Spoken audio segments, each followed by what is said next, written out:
Hello Beshies! Welcome ulit dito sa aking channel, and today's vlog, may bagong loan up na naman ako na sinubukang utangan. Kasi nakita ko yung ads nila sa aking Facebook page, and eto, ang sabi ng loan up na ito ay pwede daw akong makahiram hanggang 60,000 pesos, may nakalagay sa taas, and loan terms 365 days. Pero ang nakalagay nga dito sa baba, loan successful is 30,000 pesos. Pwede nga matanggap yung loan proceeds via GCash. At ilalagay lang yung name, telephone number, and need a valid ID. At may sa 30,000 pesos, payable sa loob ng 365 days ay 2,773 yung monthly installment daw. E abay, naengganyo na naman ako at sinubukan ko na naman utangan yung loan app na ito. Kaya sana mapanood nyo yung buong video para kung sakali na makita nyo yung ads ng loan app na ito, ayan, ay alam nyo kung okay nga ba utangan or hindi. Pero bago ang lahat mga beshies, kung ngayon ka nga lang dito sa aking channel, abay good news kasi every video na ina-upload ko nga po, ako ay nagpapag-giveaways hanggang 10,000 pesos. Ang kailangan nyo lang gawin yung comment kung ano yung napanood mo regarding sa video na ito. So let's get back to the topic, and here nga, kung mapapansin nyo, ang nakalagay Cash Connect daw, yung name ng loan app na ito. Ayan, Cash Connect at 60,000 pesos yung pwedeng mautang. 365 days ang loan terms at 0.03% lang yung daily na interest rate. Pero kasi yung 0.03%, parang tingin natin ay napakaliit yung interest niya or napakababa yung interest. Pero kung 0.03%, tapos daily din naman yung pagpapatong nila ng interest, abay malaki pa rin yon. Download ko na naman yung loan app na ito mga beshies, at may mga gustong i-access ito sa aking cellphone daw. So, syempre, nag-agree na naman ako na i-access nila para nga masubukan na utangan at maipakita sa inyo kung paano nga ba yung interest, processing fees at terms, di ba? So, ayan, privacy agreement. Meron pa silang nilagay na privacy agreement ha. And then next, ayan, Cash Connect. And then, ilalagay ulit natin syempre yung ating valid mobile number. And get OTP, may isasend dito na number. And then, input nga lang natin dito. Ayan, 389532. Okay. And then, sign in. Please read and accept. Please submit your personal information and get your quota. So, may mga kailangang sagutan na naman sa loan app na ito. Like ngayong personal information. So, unang-una na naman dito yung province of residence. Pero yun nga po mga beshies, itong nakikita nyo dito na details ay hindi po talaga ako dito nakatira or hindi po talaga ito yung tamang information ko. So hindi ko nga pwedeng i-public naman yung information ko. Baka mamaya puntahan nyo ako sa bahay, ano? So ayan, para lang maipakita sa inyo yung mga kailangan sagutan. Pero right after naman talaga, ay binabalikan ko ito. And then nilalagay ko yung exact infos ko. Kasi hindi talaga mag-proceed or hindi ma-aprobahan yung loan application kapag mali-mali nga yung ilagay natin. So work information agad, like yung profession.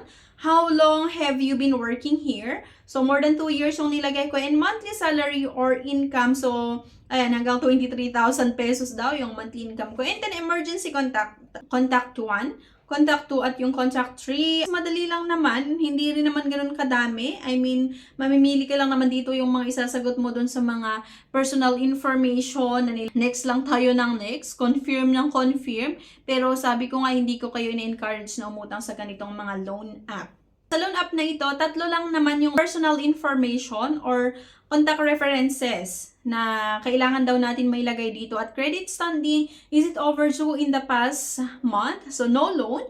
Maximum overdue days in the past month. So no loan pa rin. At puro no loan yung sagot ko dito mga beshies. After nyo na masagutan ito, next nga lang natin ID information. At ito nga daw yung mga ID na tinatanggap. Pwede yung UMID, National ID, SSS, TIN. So ayan, medyo marami naman yung option dyan. At sa akin, UMID, yung pinili ko na naman. At pipicturean ulit natin syempre yung ating valid government na ID. Ayan, input. Meron pa itong tinatawag na facial verification. So itapat lang ulit natin syempre yung cellphone sa ating mukha. Then i-follow ulit natin yung instructions. Confirm once na satisfied ka doon sa ID or sa ano mo, sa mukha mo, di ba? Na na-upload mo dyan in bank information. Pwede via GCash, PayMaya, GrabPay, OmniPay. So, ayan, mamimili ka kung e-wallet or via banks. So, GCash yung pinili ko dito mga beshes. Ilalagay lang natin syempre yung bank name and bank account. So, kung mapapansin nyo dito sa dulungan ng aking loan application, marami yung mga option na pwede kong mautangan. Pwede daw dito sa Cash Connect, sa Cash Wallet, one-click loan, Easy Flow Loan. Pero syempre, Cash Connect pa rin mga beshes yung sinubukan ko na utangan. And kung mapapansin nyo dito, 10,000 pesos daw yung pwede kong mahiram dito nga sa Cash Connect. And merong nakalagay na 120 days yung loan terms. Amount received daw ay 9,992. Interest 320. Service fee 8 pesos lang. Date of application February 26, 2025. Due date ay sa June 26, 2025. So mahaba daw yung ino-offer ng loan app na ito na loan terms. Pero totoo kaya? 'Di ba? So ayan, akalain mo yung tipong mag-offer ng halos 120 days or 4 months na loan terms. Totoo kaya yon? So successful, your application is under review. So may nakalagay na successful pero hindi ibig sabihin na approve na yung loan application ko kasi nga under review pa daw. 'Di ba? Under review pa daw yung aking loan application. Pero meron itong nilagay na repayment plan. Kagaya nito, ang pag-apply ko nga ay February 26, 2025. So dito sa baba sa repayment plan nila, ang first due date ko daw ay sa first due date ko ay sa April 7, 2025 na kung saan ang amount due ay 3,653.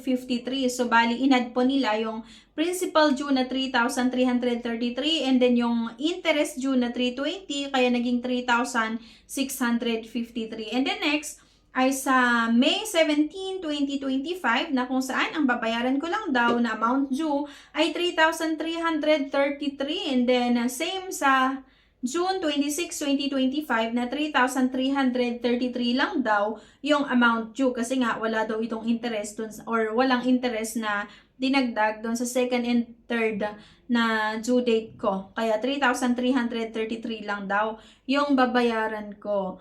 Pero kasi mga beshies, yung loan app na ito, ganito pa man yung pinakita nila na repayment plan, kaya lang hindi pa rin kasi naaaprubahan yung loan application ko. And based sa ibang mga na-experience ko na loan app na halos ganito lang din yung feature na kunwari nag-o-offer ng 3 or 4 months na loan terms, pero kasi once na naaprubahan yung loan application, based lang yung sa previous experience ko sa ibang mga loan app nga, na same yung feature dito. Yung loan application ko, halos ganito din. Yung nilagay nila na repayment plan na kunwari, babayaran ko siya in installment within 3 months or 4 months.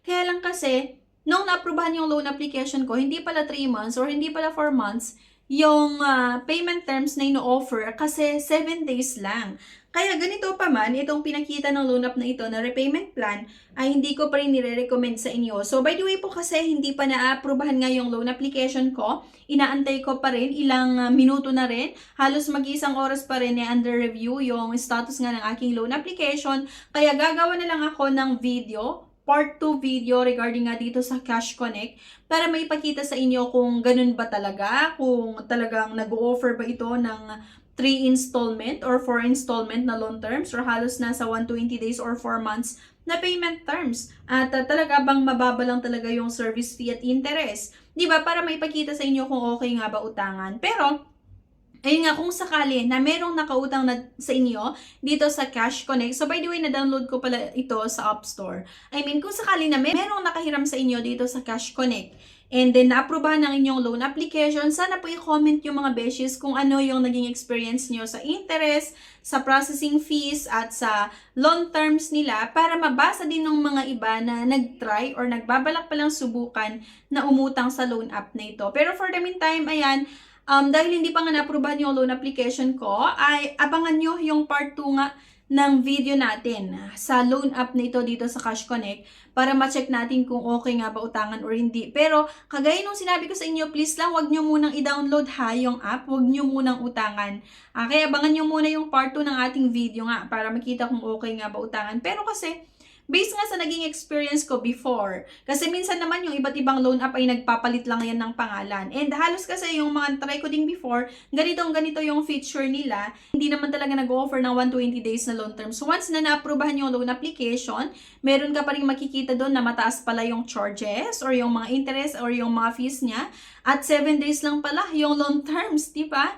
So, hindi ko siya nire-recommend pa rin sa inyo yung loan app na ito. At sana abangan nyo po yung part 2 ng video natin sa app na ito. At kung sakali nga may naka-experience sa inyo sa loan app na ito, approve ang inyong loan application, sana po i-share nyo naman yan. Experience nyo sa collector, in terms nga sa interest and processing fees, at sa loan terms, at kung magkano nga yung pwedeng mautang lalong-lalo kapag first time na manghiram. Okay? So, yun lang guys. Anyway, thank you for watching. Please don't forget to click the subscribe button. Sana i-like nyo din po yung video at huwag nyong kalimutan na i-share. Thank you at see you sa aking next vlog. Bye!